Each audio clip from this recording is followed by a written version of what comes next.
अस्सलाम वालेकुम, आप देख रहे हैं GTV न्यूज़ और मैं हूं शाइस्ता इकबाल और मैं हूं गौहर इशरत। हेडलाइंस आपने जानी, बुलेटिन का आगाज करें और सबसे पहले आपको बताएं, गिरती हुई मईशत को सहारा देने के लिए हुकूमत ने मुल्क की बड़ी सनतों को निशाने पर रख लिया है। तमाम बड़ी सनतों पर 10% सुपर टैक्स लगाने का ऐलान कर दिया गया है। टैक्स का निफाज cement, steel, sugar industry, oil and gas, LNG terminal और फर्टिलाइजर इंडस्ट्री पर भी होगा। सालाना 15 करोड़ रुपए और इससे जायद कमाने वालों को भी इजाफी टैक्स देना होगा।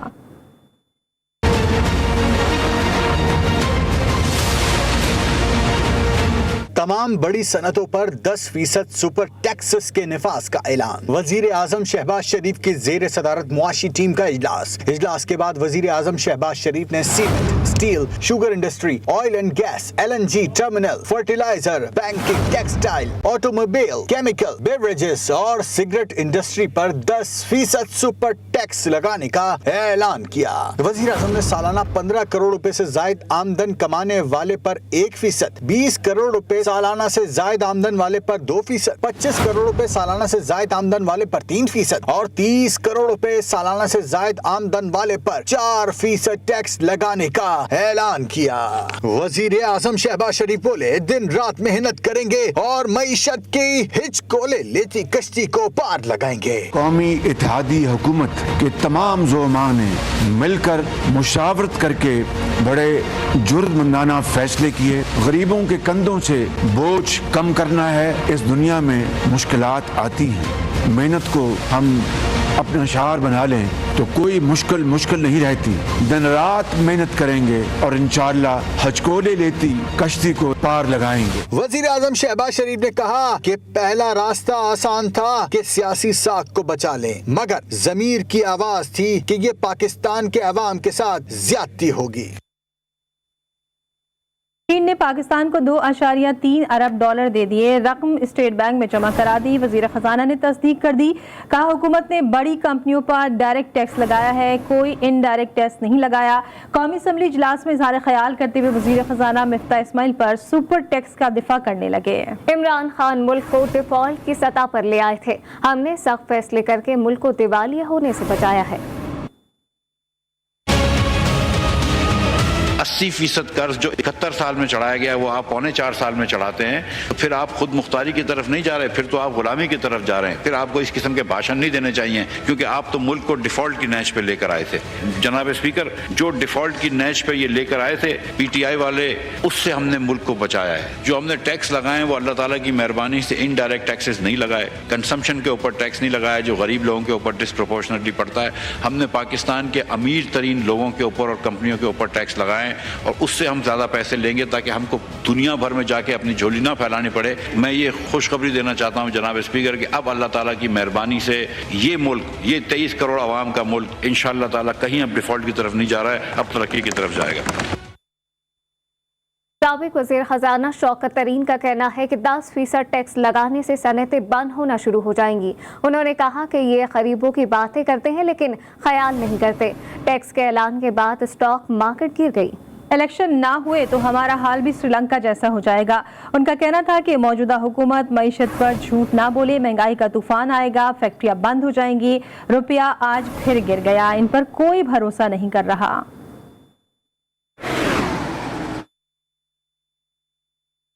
वज़ीर आज़म शहबाज शरीफ के सुपर टैक्स के निफाज के बाद कारोबारी अफराद में खलबली मच गई। पेट्रोल बम गिरने से सरिया, सीमेंट और दीगर तामीराती सामान की कीमतों में होशरुबा इजाफा हुआ था। अब सुपर टैक्स के निफाज से तामीराती सामान की कीमतों में मजीद इजाफे का खदशा है। अब आपको बताएं कि मुतवस्सित तबके के अफराद का मकान बनाने का ख्वाब ही रह जाएगा। इस हवाले से मज़ीद तफसीलात जानने के लिए हमने राब्ता किया है अपने नुमाइंदे असगर अजीम से। जी असगर, ये बताइएगा, तामीराती सामान से मुंसलिक कारोबारी अफराद का क्या रद्द-ए-अमल सामने आया है इस हवाले से?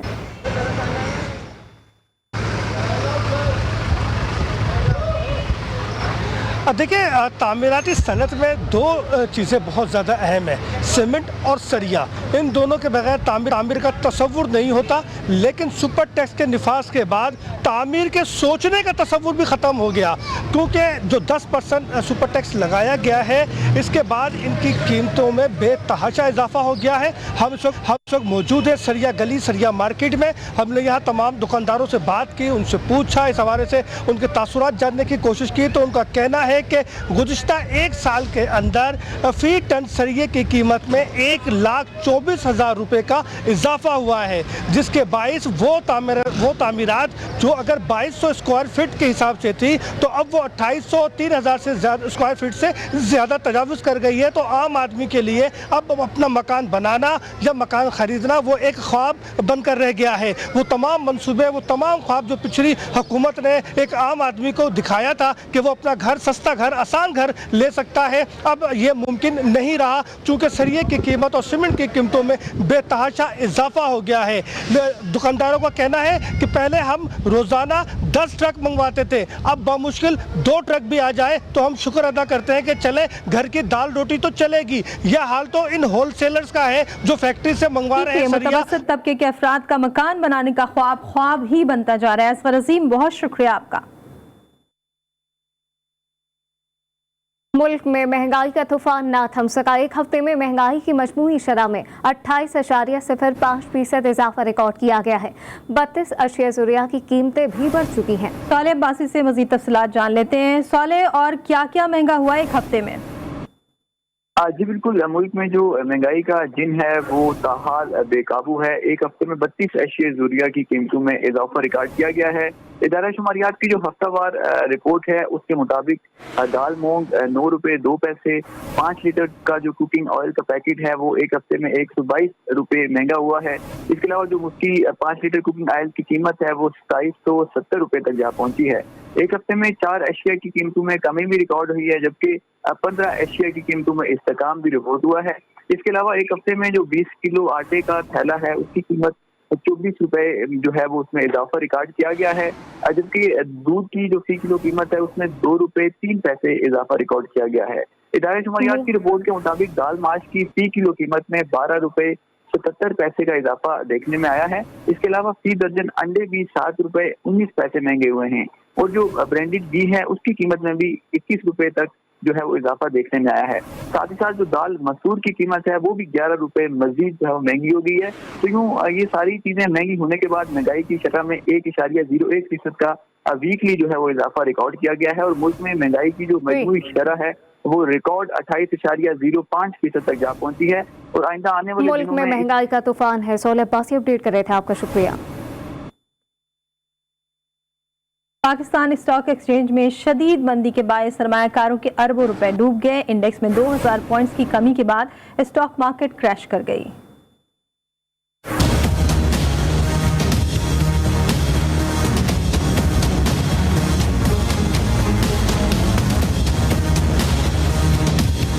हुकूमत का बड़ी सनतों पर सुपर टैक्स के निफाज का ऐलान। स्टॉक मार्केट चंद मिनटों में आसमान से जमीन पर आ गई। सरमायाकारों के अरबों रुपए डूब गए। वजीर आजम के ऐलान के बाद देखते ही देखते स्टॉक मार्केट तेजी से गिरी। सिर्फ 20 मिनट में 100 इंडेक्स 2050 से ज्यादा पॉइंट्स नीचे आ गया। 11:40 पर इंडेक्स 42,691 पॉइंट्स पर ट्रेड कर रहा था कि 11:58 पर 100 इंडेक्स 2000 पॉइंट्स की कमी से 40,691 पॉइंट्स की सतह पर आ गया। सरमायाकारों ने शहबाज हुकूमत को इसका जिम्मेदार करार दिया है। अगर सुपर टैक्स आयद ना होता तो अरबों रुपए इस तरह बर्बाद ना होते। देखिए, ये बहुत ज़रूरी हो गया था। अगर नहीं करते तो IMF की रिक्वायरमेंट भी थी, वो भी फुलफिल की हमने, और मजीद जो मुल्क को चलाने के लिए ये सख्त फैसले करने ज़रूरी थे। स्टॉक मार्केट में पहले सेशन का अख्ताम 2053 पॉइंट्स की कमी के साथ 40,663 पॉइंट्स पर हुआ।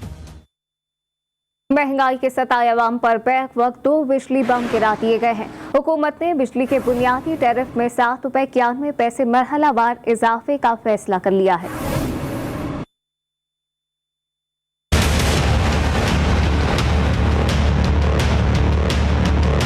अवाम को 24 घंटे में बिजली का दूसरा झटका। हर माह के बुनियादी टैरिफ के नाम पर शहरियों को करंट लगाया जाएगा। ज़राए के मुताबिक अगले 3 माह में टैक्सों के बोझ तले दबी अवाम की जेबों पर अरबों रुपए का डाका डाला जाएगा। इत्तेहादी हुकूमत ने बिजली के बुनियादी टैरिफ में 7 रुपये 91 पैसे इजाफे का फैसला कर लिया है, जिसके तहत यकम अगस्त से मजीद 3.5 और सितंबर से 91 पैसे फी यूनिट इजाफा किया जाएगा। इस तरह बुनियादी टैरिफ 24 रुपए 82 पैसे फी यूनिट हो जाएगा। नेपरा ज़राए के मुताबिक 200 यूनिट से कम इस्तेमाल करने वाले सार्फिन पर इजाफे का इतलाक नहीं होगा। दूसरी जानिब मरे को मारे शाह मदार के मज़दाक के इलेक्ट्रिक सार्फिन के लिए नेपरा ने बिजली 5 रुपए 27 पैसे फी यूनिट महंगी करने की मंजूरी दे दी है। इजाफे का इतलाक जुलाई के बिलों पर होगा, जबकि लाइफलाइन सार्फिन इजाफे से मुस्तस्ना होंगे। सबसे ज्यादा जुल्म कराची के अवाम के साथ होगा, जिसके लिए फी यूनिट बिजली 8 रुपए 77 पैसे महंगी होगी। नेपरा के नोटिफिकेशन के मुताबिक के इलेक्ट्रिक ने अप्रैल के माहाना फ्यूल एडजस्टमेंट चार्जेस की मद में 5 रुपए 31 पैसे इजाफा करने की दरखास्त की थी। नफीस लोगों के बाद पेश खिदमत है स्मार्ट और पढ़े लिखे लोग। जी MQM पाकिस्तान के रहनुमा आमिर खान के हमरा प्रेस कॉन्फ्रेंस करते हुए ख्वाजा साद रफीक ने कहा कि MQM वाले बड़े स्मार्ट और पढ़े लिखे लोग हैं। माजी में तलखियां हुई लेकिन ताल्लुकात खराब नहीं हुए। आमिर खान ने कहा कि आइंदा भी नून लीग और MQM के ताल्लुकात बेहतर होते रहेंगे।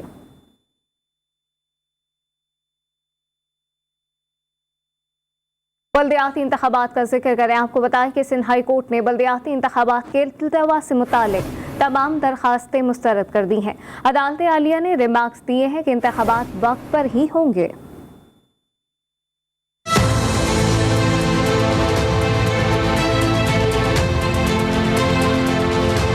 सिंध हाई कोर्ट में बल्दियाती इंतखाबात रुकवाने के लिए दरख्वास्त की समाअत हुई। MQM PTI और जमात इस्लामी ने दलाइल दिए। MQM के वकील बैरिस्टर फर्रुख नसीम ने अपने दलाइल में कहा कि नवाज शरीफ केस में भी करार दिया गया था कि कानूनी तकाजे पूरे किए बगैर इंतखाबात नहीं कराए जा सकते। हमारी हुकूमत आई तो अपनी मर्जी से हल्का बंदियां करेंगे। इनका कहना था कि इलेक्शन कमीशन का जवाब ठोस बुनियादों पर नहीं, ये जवाब रस्मी तौर पर जमा कराया गया है। इंतखाबी फहरिस्तें 12 अगस्त को मुकम्मल होंगी। इससे पहले इंतखाबी अमल शुरू ही नहीं होना चाहिए। जमात इस्लामी के वकील ने दलाइल दिए कि सुप्रीम कोर्ट ने बल्दियाती इदारों को खुद मुख्तार बनाने का हुक्म दिया था। आर्टिकल 140A के तहत कानून साजी के बाद इंतखाबात कराने का हुक्म दिया था। इलेक्शन कमीशन के वकील ने दलाइल दिए कि कोई भी वोटर हल्का बंदियों को चैलेंज कर सकता है। इलेक्शन कमीशन ने तमाम स्टेक होल्डर से मुशावरत के बाद बल्दियाती इंतखाबात की तारीख मुकर्रर की। अदालत ने बल्दियाती इंतखाबात रुकवाने की दरख्वास्तें मुस्तरद कर दी। सूबाई इलेक्शन कमिश्नर सिंध एजाज अनवर चौहान का कहना था कि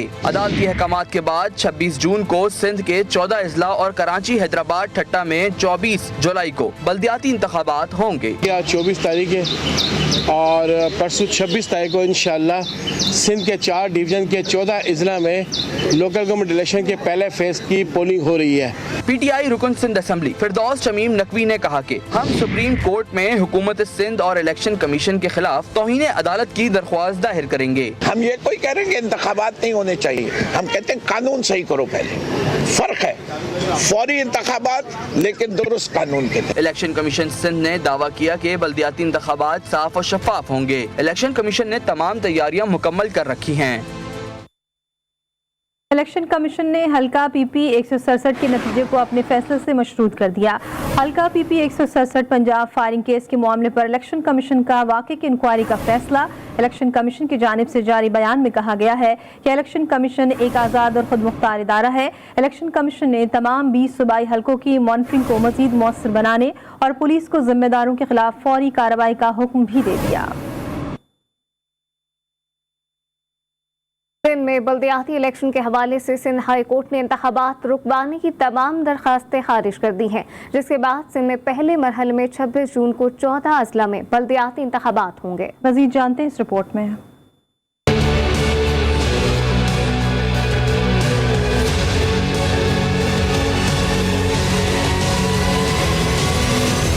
सियासी जमातों की शदीद मुखालफत के बावजूद सिंध में बल्दियाती इंतखाबात के पहले मरहले के लिए 14 अजला में 26 जून को पोलिंग हो रही है। इन अजला में इंतखाबी मुहिम और सियासी गहमा गहमी उरूज पर है, क्योंकि इंतखाबी मुहिम आज रात 12 बजे खत्म हो जाएगी। इलेक्शन कमीशन ने घोटकी, सक्खर और खैरपुर के लिए सिक्योरिटी प्लान जारी कर दिया। सक्खर और खैरपुर में पाक फौज की 11 कंपनीज तैनात होंगी। सक्खर, घोटकी और खैरपुर में रेंजर्स के 1500 से जायद एहलकार तैनात होंगे। खैरपुर और घोटकी के 2200 से जायद पोलिंग स्टेशन हसास करार दिए गए हैं।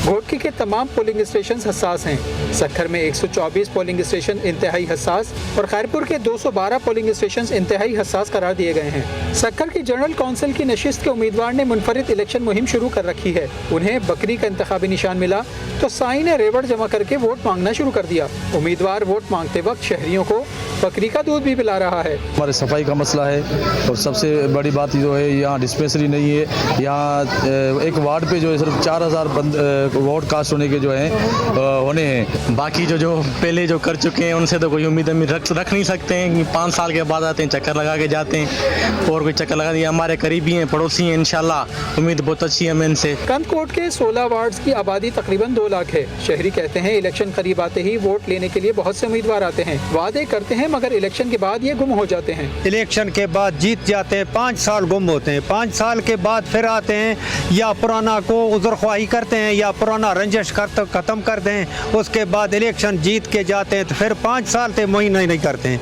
कोई नुमाइंदा आता है पहले इलेक्शन के, जब इलेक्शन करीब आता है तो वही जो कहते हैं कि हमें वोट दो, हम आपका काम करेंगे, हम आपको हर सहूलत देंगे, लेकिन वही होता है इलेक्शन जीतने के बाद उस गली का या उस मोहल्ले का चक्कर भी नहीं लगाते हैं। अब बल्दियाती इंतखाबात में वोटर्स के पास मौका है कि ऐसे मौका परस्तों को मुस्तरद करके सिर्फ काम करने वालों को मुंतखब कराएं, वरना इसी तरह परेशान रहें। तहरीक इंसाफ के लॉन्ग मार्च के दौरान तोड़फोड़ के केसेस इस्लामाबाद की सेशन अदालतों ने 15 मुख्तलिफ मुकदमात में 6 जुलाई तक साबिक वज़ीर आज़म इमरान खान की जमानत मंजूर कर ली। मज़ीद देखिए इस रिपोर्ट में।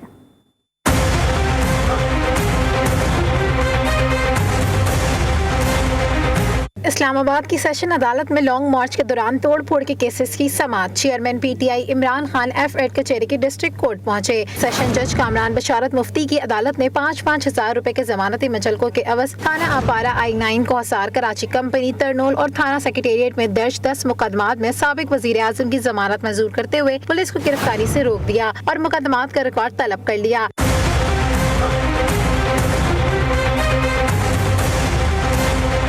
दूसरी जानिब एडिशनल सेक्रेटरी एंड सेशन जज अब्दुल गफूर काकड़ की अदालत ने थाना भाराकऊ, कोराल और थाना लोही भीड़ में दर्ज 5 मुकदमात में भी साबिक वजीर आजम इमरान खान के 5-5 हजार रुपए मुचलकों के अवज अबूरी जमानत मंजूर करते हुए पुलिस से रिकॉर्ड तलब कर लिया। दोनों मुकदमात की समाअत 6 जुलाई तक मुलतवी कर दी गई है।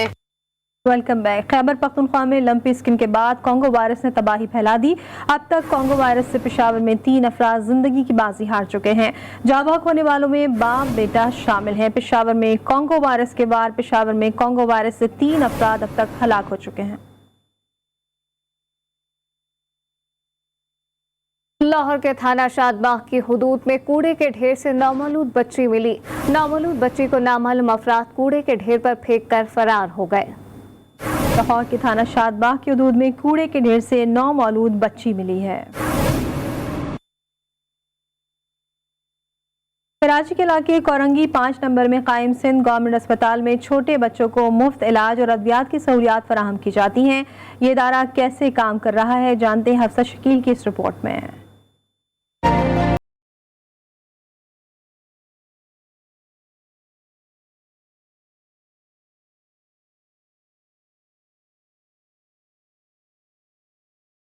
का ये अस्पताल जहां इन बच्चों को मुफ्त इलाज और अद्वियात की मुफ्त सहूलत फराहम की जाती है, यकीनन बाइसे तारीफ है। अस्पताल के चिल्ड्रन वार्ड के एडमिनिस्ट्रेटर शमशाद अहमद का कहना है कि बच्चों का ये इदारा 2016 में कायम किया गया। यहाँ ये यकीनी बनाया जाता है कि बच्चों का सही तरीके से इलाज हो और इनके वालिदैन इससे पूरी तरीके से मुतमईन हो सकें। हमारा गवर्नमेंट के साथ MOU साइन हुआ था 2016 में, तो 2016 से अब तक अराउंड 4.5 लाख बच्चे जो है हम इस हॉस्पिटल में ट्रीट कर चुके हैं। इसी अस्पताल की एक और डॉक्टर बुशरा का कहना था कि यहाँ ज्यादा अहम माँ बाप को एतमाद में लेना होता है। हम बच्चों को जल्द अज जल्द इलाज फराहम करते हैं ताकि वो जल्दी से सेहतयाब हो जाएं।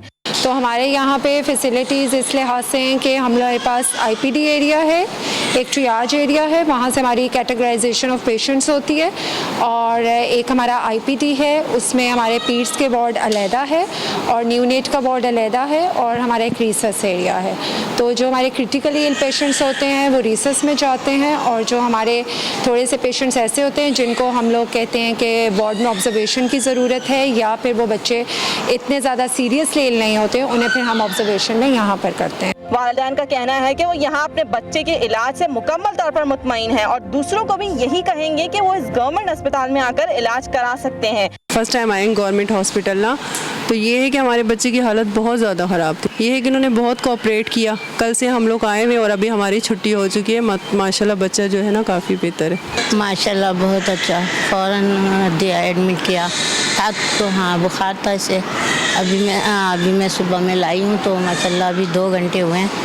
बुखार तो नहीं है उसको, मगर ये दवा दी, इंजेक्शन लगाया इसको भी।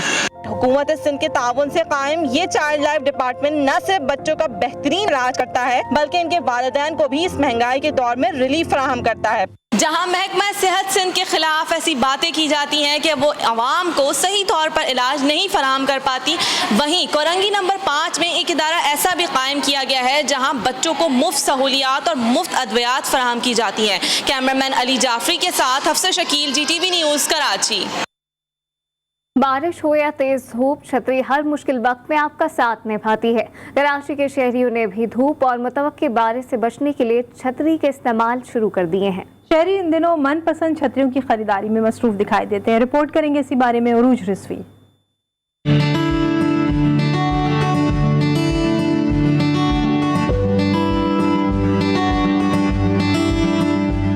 सावन हो या धूप, साथ निभाए खूब। जी हाँ जनाब, बात हो रही है छतरी की। मुल्क में बड़ी मानसून की बारिशों के बाद इन दिनों कराची में भी मौसम के मिजाज कुछ ठीक नहीं, जिसके बाइस छतरियों की फरोख्त में इजाफा देखने में आ रहा है। शहरियों का कहना है कि बारिश का मौसम हो या शदीद गर्मी, छतरी दोनों सूरतों में फायदेमंद चीज है। धूप के बचाने के लिए भी बेहतरीन चीज है, इसी के अलावा बारिशों के लिए, धूप में बचाव के लिए। यहाँ धूप में बचाया जाता है, बारिश में इस्तेमाल की जाती है, लेकिन नॉर्दर्न एरिया जानने के लिए उनके स्कूल वालों ने कहा है लाजमी लानी। शहर के दुकानों पर रंग बिरंगी छतरियाँ मौजूद हैं, जिन्हें चाइना से दरामद किया जाता है। जी इंपोर्ट कराते हैं, लेकिन हम इंपोर्ट नहीं करते, हम बना बनाए माल से लाहौर पिंडी से लेते हैं। ये हमारे स्कूल का टाइमिंग में स्कूल के लिए भी बच्चों के लिए ले जाते हैं। बारिश में भी चलती है, धूप में भी चलती है। ये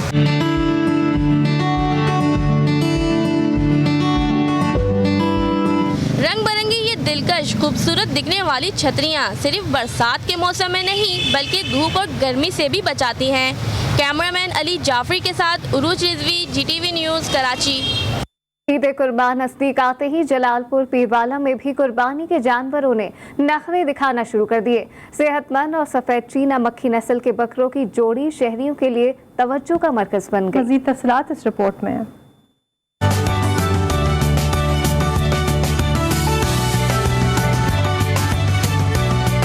ईद कुर्बान नजदीक आते ही कुर्बानी के लिए नाजो नखरे से पाले गए चीना मक्खी के बकरों की 2 जोड़ी शहरियों की तवज्जो का मरकज बन गई। जलालपुर पीरवाला में रिहाइश पजीर बकरों के मालिक ने इनका नाम याकूब और शेरू रखा है। मालिक का कहना है बकरों को 8 माह से ज्यादा हो चुके हैं, बकरे खूब तवज्जो लेते हैं और देसी खुराक भी खाते हैं।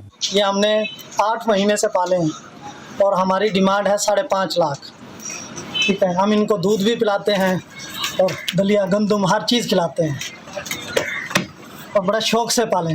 नाजो नखरे से पाले गए ये सफेद रंग के खूबसूरत और कदावर बकरे खरीदारों को अपनी जानिब मुतवज्जा कर रहे हैं। मालिक की जानिब से इनकी कीमतें 5 लाख रुपए मुकर्रर की गई हैं। नाज़रीन, मुकाबले हुस्न का जिक्र हो तो खवातीन का ख्याल आता है, मगर अमेरिका में कुत्तों का मुकाबला हुस्न का मेला सजाया गया है। यहाँ पर 146 सालाना मेले में ब्लडहाउंड नस्ल के कुत्ते ट्रम्पेट ने जीत को अपने नाम कर लिया।